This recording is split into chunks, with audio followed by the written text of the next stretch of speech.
All right, thank you for your patience. We will now call the meeting to order. We do have a quorum. If you will please stand for the Pledge of Allegiance. I pledge allegiance to the flag of the United States of America, and to the republic for which it stands, one nation, under God, indivisible, with liberty and justice for all. In front of you, you have the minutes from our July 27th meeting. If you'll take a moment to look at them, see if you have any additions and or deletions. If not, I'll entertain a motion to approve. Motion to approve. Second. Motion's been made and properly seconded. Is there any other discussion? Seeing none, I assume you're ready to vote. All those in favor signify by saying aye. Aye. Opposed? It carries. We will now turn the Historical Zoning Commission and Common Design Review Board cases over to Brent.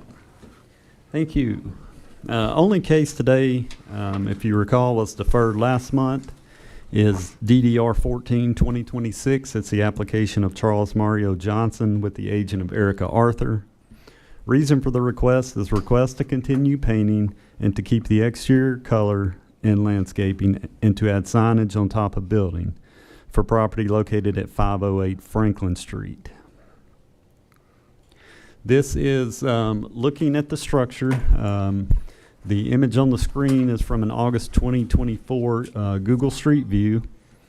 Our 2020 historic survey describes this as a 1951 one-story concrete block commercial building with concrete foundation, flat roof, and brick veneer on the northern facade. The facade was remodeled circa 2020 with a 6-panel wood door with 5 light side lights within a colonial revival style surround, retrofitted within an original opening indicated by a brick soldier course lintel. To the west, a window set of 3 single light fixed windows with similar surround was retrofitted within an original window opening with a brick soldier course lintel, and 2 of the same 3-part window groups have been retrofitted in 2 original window openings with separate soldier course lintels. We'll point out as well, our 2020 survey said this structure was built in 1941. There is a 1981 historical and architectural inventory which has a date of construction of 1922. So this building is somewhere between 75 and 104 years old. This is the structure as it currently sits today. Point out that a stop work order was placed on this structure March 13th of 2025. And up until a few months ago, the stop work order, I guess, I don't know if it was removed or what, but a certificate of occupancy was issued and another coat of paint went on. At the time the stop work order was placed, it was the first layer of coat, maybe primer, that went on the building when the stop work order was placed. The color that's on the structure is Bear Pro Radiant Rose. This is the eastern side of the building. The eastern and western sides both were painted prior, not the color they are in this image, but it is a majority concrete block on the sides, and the brick does wrap around the corner slightly from the front. And then next, the western side of the building. Staff comments, brick shall not be painted unless it is extremely mismatched or so deteriorated that it cannot resist moisture penetration. If painting is necessary, the natural color of the brick shall be used and stone shall not be painted. And I will answer any questions of the staff if there are any. Is there any questions for the staff? Any questions? I didn't see a picture of the back of the building, but did you get around the back of the building? I did not. Okay. We'll ask the applicant. Is the back? 2 of the 4 sides were painted. Yeah, you can see, The concrete blocks. yeah, this side here, the paint was, a lot of it removed, but yes, it was painted. And the brick, the northern facade, was unpainted, correct. So do you know if the back is painted as well, or? I do not. Okay. Good. Any other questions for Brent? Seeing none, we will now open the public hearing for case DDR-14-2026. If there's anyone wishing to speak in favor, please come forward, state your name and address. You'll have 3 minutes.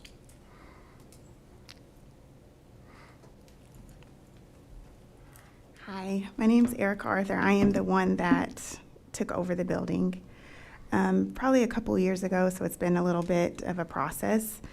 The building was not originally painted. The reason why I did paint it, I did not know, first of all, when I painted it, I did not know that there was a historical board or I needed approval for the paint.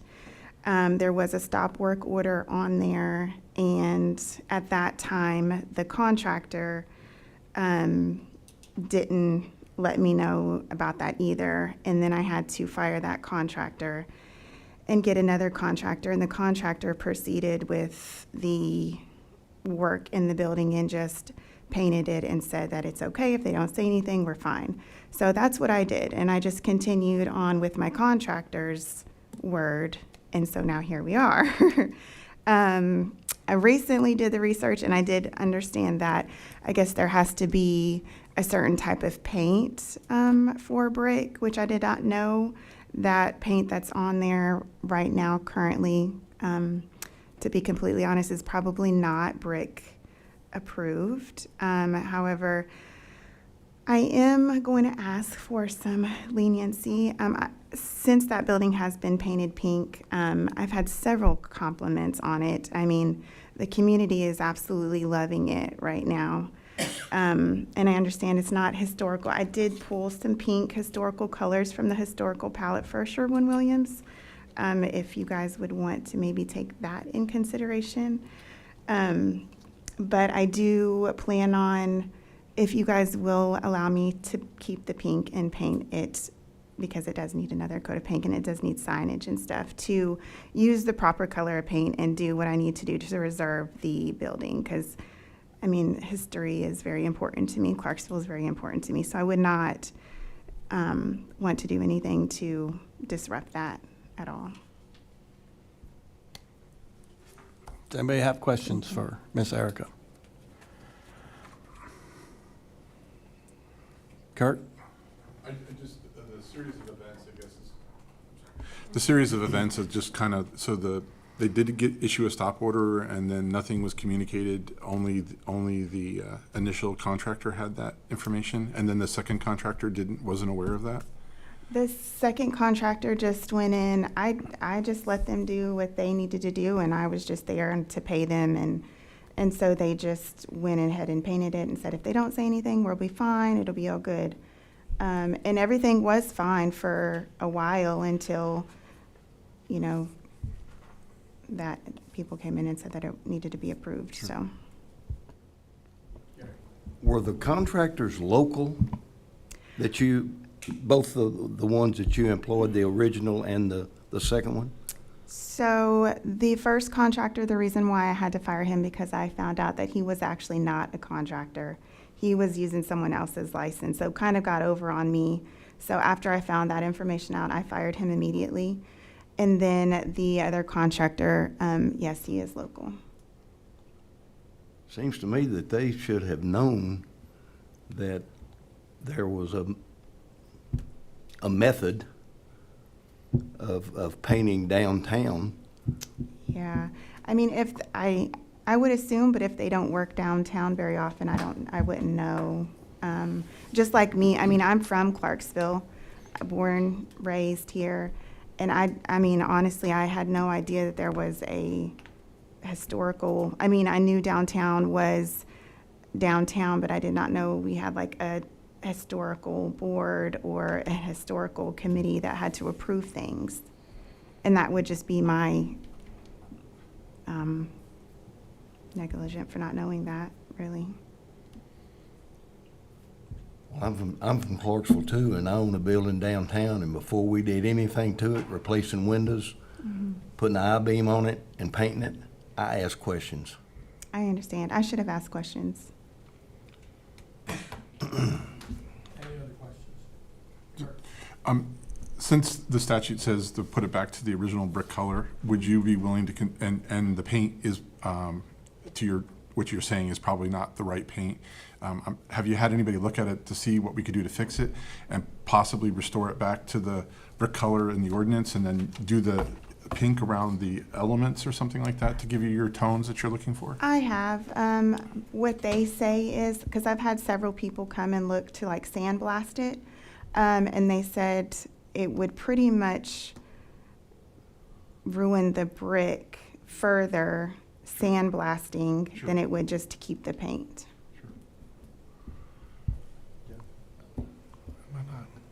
I guess I was trying to follow along. I mean, you were saying there's another coat that's still needed? There is, I mean, because I mean, if you can. couldn't that coat be a little darker? Yes, I mean, I pulled some pink colors from. Yeah. Oh, great, yeah. And those are part of the historical color from Sherwin-Williams. Yeah. We'll have to keep those if you don't mind. Yeah, no, Okay. totally, that's fine. 2 questions. The first that we weren't able to answer is the rear also painted? It is. Okay. And you are a tenant, not the owner, is that correct? Okay, so when you leased it, the owner didn't provide any information in a lease or anything to you about working on the building? No, the owners, so this building has been abandoned for a very, very long time. And the owner of the building back in the 50s was an attorney. And when he passed away back in, I guess, the 80s or the 90s, he deeded it over to his sons. And the sons live in Atlanta with several businesses, and they just never did anything with the building. And so I got in contact with them. I looked up who actually owned the business, and I got in contact with them, and they were just kind of like, yeah, sure, we're not doing anything with it, take over. So.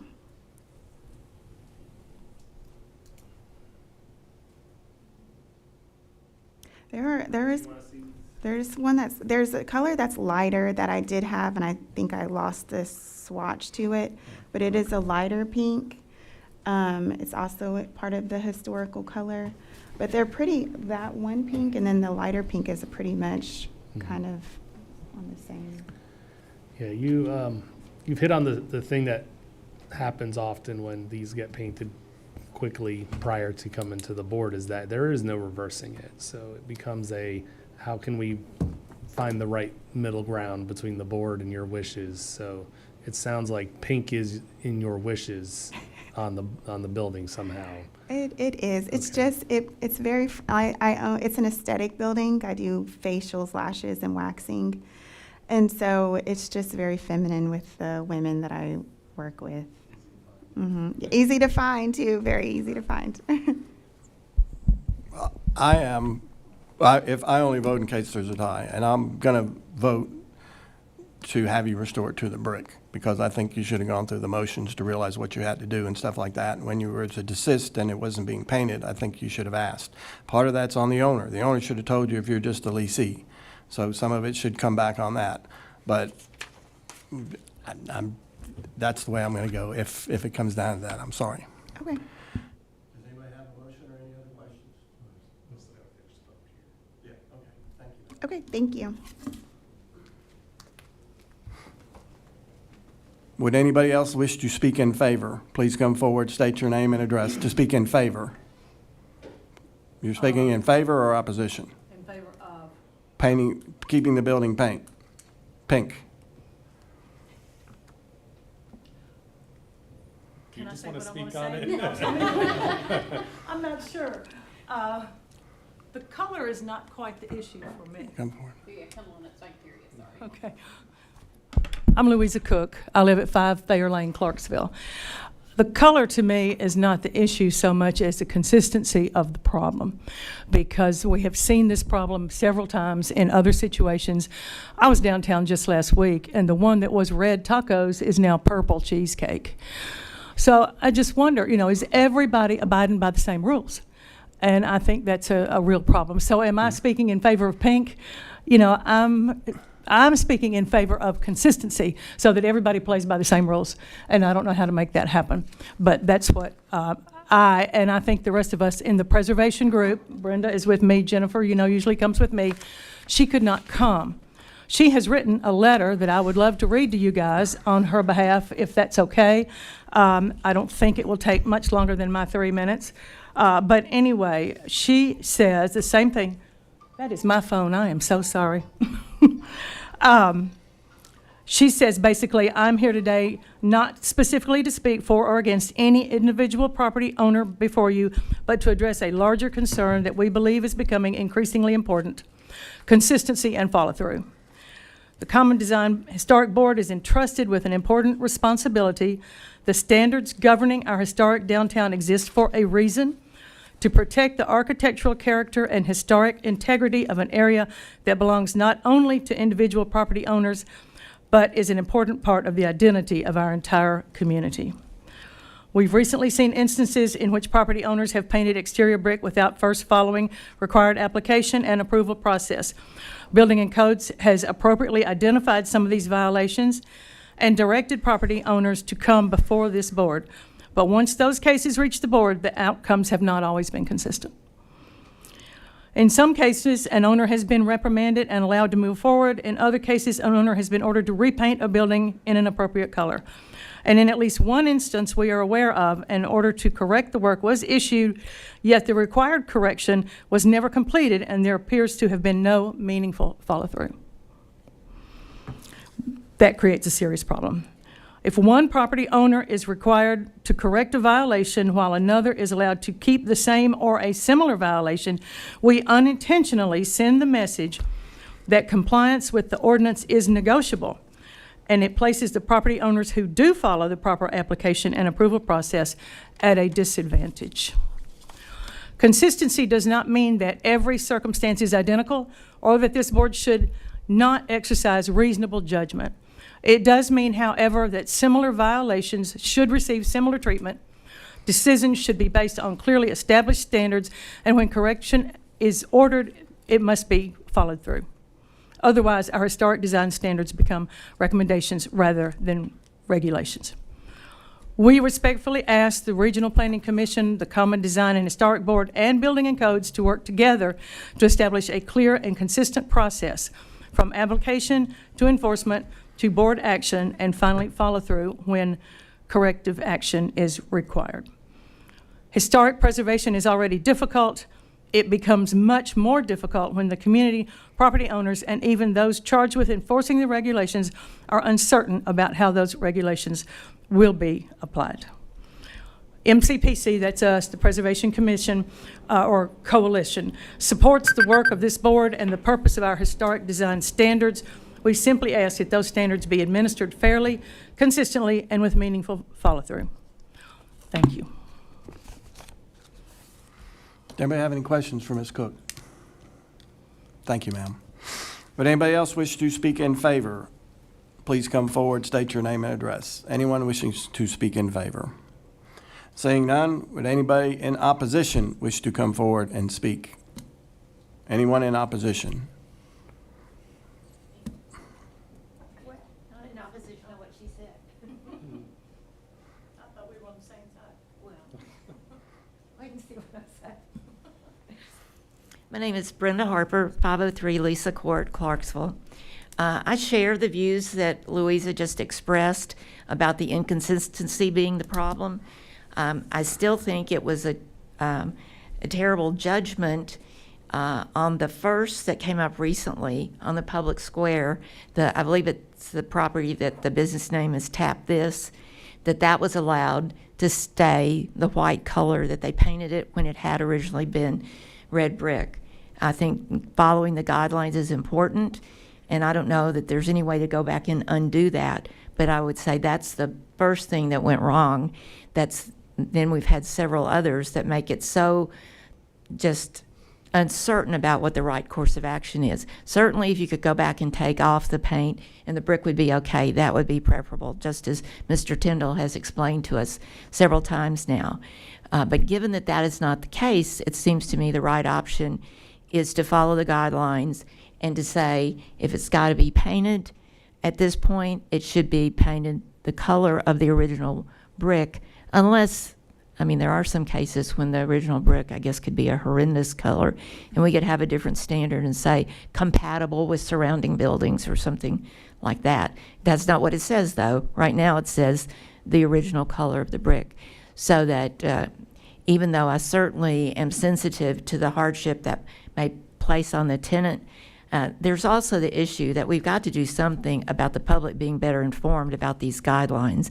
And one of the things that's been discussed in the past that I strongly think needs to be pursued, that at least every property owner should receive official notification of these regulations. If they own a building in either the historic zone, in the H1, or in the design review zone, they should receive paperwork of some sort when they buy that property that identifies the regulations to them, where they can read them or a copy of them, and then at least the responsibility can fall on the property owner and not on a tenant who is less likely to know. And then in addition to that, there needs to be better communication of the findings in these commissions and boards with buildings and codes, so that I'm not sure, y'all could probably tell me, but do they know that the photography studio that's picked out the new kind of paint that was approved to repaint their building, do they know they have not complied? Was there a time limit? Are they supposed to respond within 30 days or 60 days or 5 years? And who's going to follow up on that? It seems like building codes would have to be responsible, but this body needs to be responsible for notifying buildings and codes of all the actions and the necessary follow-through. My time's up, right? Any Does anybody have any questions? questions for Ms. Brenda? Thank you, ma'am. Mm-hmm. Thank you.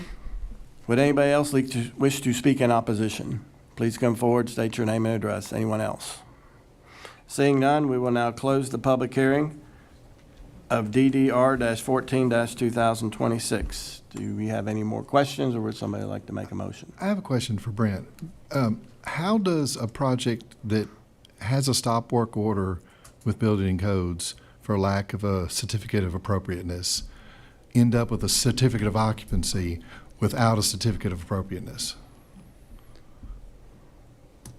Do you want to, well, I mean, I'm looking to Mr. Tyndall. If you recall, a few months ago, Mr. Smith asked Mr. Gannon to make a motion that the staff, Planning Commission staff, meet with codes and with Mr. Smith. And this question came up, and I don't think there was a good answer to it it. essentially, I mean, it seems like half of it worked, but then well, the other half and didn't. that was kind of the answer we got, was the enforcement division does not really communicate with the construction division.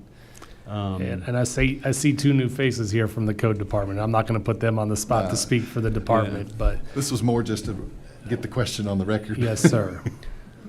Yes, sir. So that was how that happened. And I'm not sure if you've driven by there, but I did many times when it was up. I mean, the stop work order had faded so bad, and you couldn't even read it anymore, barely. Of course, it had sat there for a year or so. Yeah. Brent, did I also see that the door was replaced from Yes. 2018, but was that done as part of this renovation? I believe so, correct. Okay. But would we consider that in kind, since this isn't a quote, it's not in the historic district, so, I would look into it. okay. I And think you you mentioned just go back something to the about previous signage. You mentioned signage as well? Yes. Are you voting, She submitted, I have a sign, the sign. are they voting on signage today as well, or just the color? The sign would be handled at staff level if everything else on the building was Okay. fine, and what was submitted was appropriate. And it's just on the parapet? It's just, it Okay. says on top of the building, it's not really on Okay. top. When It's you just said on above the top, I was door. making Yeah, sure. yeah. Right. No, it doesn't On go top. above the roof line. Okay, so. okay. So while that's getting passed around, some of the things Brenda and Louisa said, we can obviously use Facebook to get the word out, but I think, hopefully we're on the eve of the historic guidelines being adopted by City Council for second reading next month. And I think after that, it would be worth us sending out the 300 or 400 letters to the property owners with some QR codes and links that say, this has been updated, it's available here, and please keep in mind as you make any exterior renovations to your building, it's always a great idea to call us first. And I think that's all we can do from our end. And then code department, we could definitely get them trained up to any questions in that area, also refer them to us.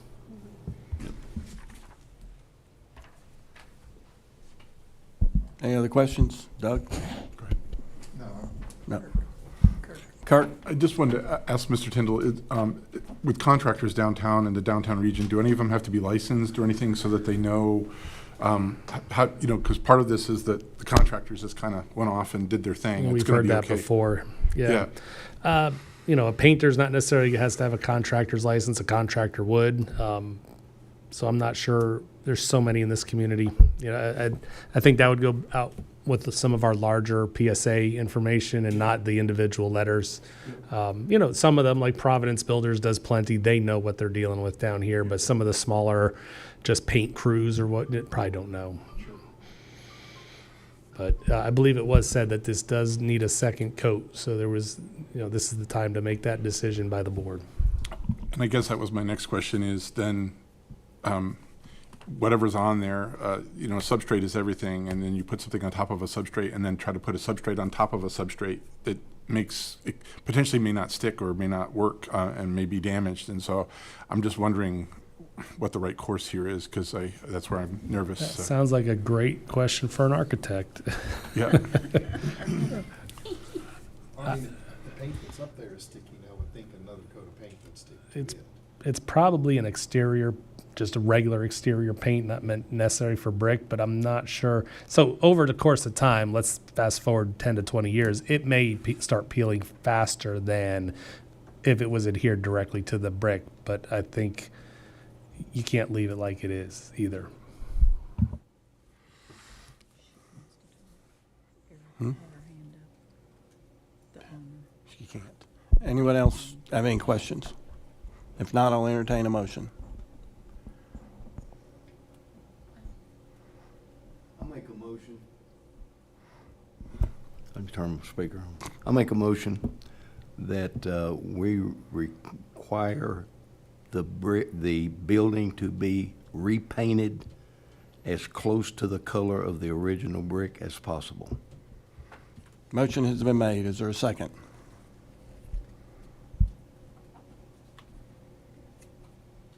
Is there a second? Dies for lack of a second. You said second? Second. All right, motion's been seconded. Any other discussion? Seeing none, I assume you're ready to vote. All those in favor signify by saying aye. Aye. Opposed? One more time. All those in favor signify by saying aye. Aye. Opposed? It carries. Thank you.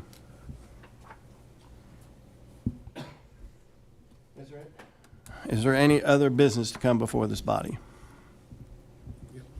Some other business.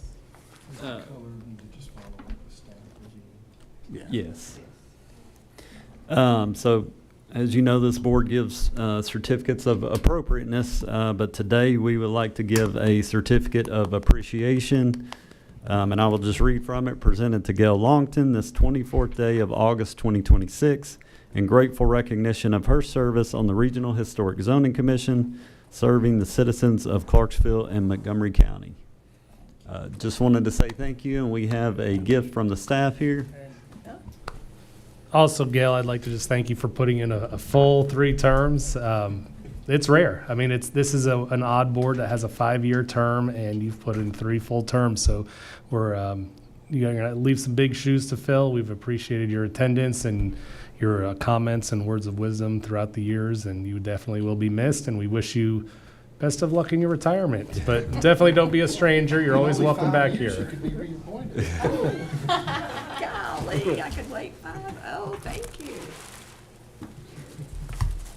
Thank you. I've enjoyed it. Would you like to say anything? No. All right. Well, thank you, Gail. We will miss you for sure. We will definitely miss you. Is there any other business? Would anyone wish to make a public comment? Any items not on the agenda? please come forward. Louisa Cook again, 5 Fair Lane. I'd just like to raise the question, though, where does that leave us when you've got a business right in the middle of Franklin Street that paints it purple after it was red?